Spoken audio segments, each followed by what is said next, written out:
আসসালামু আলাইকুম। এইচএসসি ও SSC hacks এই চ্যানেলে আপনাদের স্বাগতম। ক্যালকুলেটর হ্যাকসের আজকের পর্ব নাম্বার 2।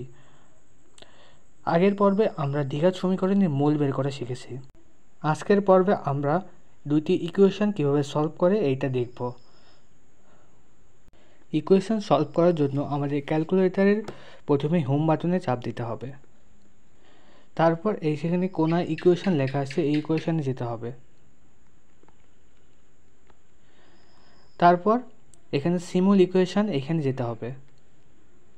তারপর আমাদের এখানে দেখতে হবে এই সমীকরণে আননোন কোয়ান্টিটি কয়টা। এখানে দেখতে পাচ্ছেন এই সমীকরণের আননোন কোয়ান্টিটি হচ্ছে দুইটা, একটা এক্স আর ওয়াই, এই দুইটা হচ্ছে আননোন। সেই জন্য আমরা ক্যালকুলেটরের আননোন কোয়ান্টিটি 2 সিলেক্ট করব।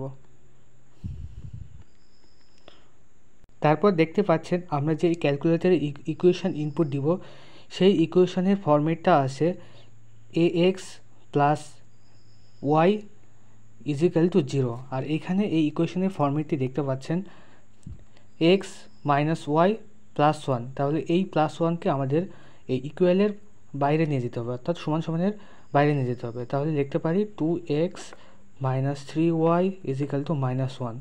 একইভাবে এই সমীকরণে এই কাজটি করতে হবে, 3x plus y is equal two 15। এইবার আমরা এই দুইটি ইকুয়েশন যদি ক্যালকুলেটরে ইনপুট দিই, তাহলে এই দুই সমীকরণের আমরা ছেদবিন্দু পেয়ে যাব। তাহলে ক্যালকুলেটরে ইনপুট দিচ্ছি, দেখেন এক্সের সহগ হচ্ছে 2, ওয়াইয়ের সহগ হচ্ছে -3। আপনারা দেখতে পাচ্ছেন কি না? হ্যাঁ, -3, আর ধ্রুবক পদ হচ্ছে -1 ইকুয়াল।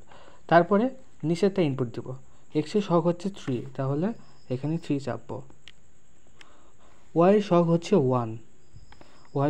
1, দেখেন কিছু নেই, মানে 1 গুণ আকারে আছে 1। এবং ধ্রুবক পদ হচ্ছে 15 এবং ইকুয়াল চাপ দিয়ে দেখতে পাচ্ছেন এক্সের ভ্যালু হচ্ছে 4 আর ওয়াইয়ের ভ্যালু হচ্ছে 3। তাহলে এই দুই সমীকরণের ছেদবিন্দু হচ্ছে 3।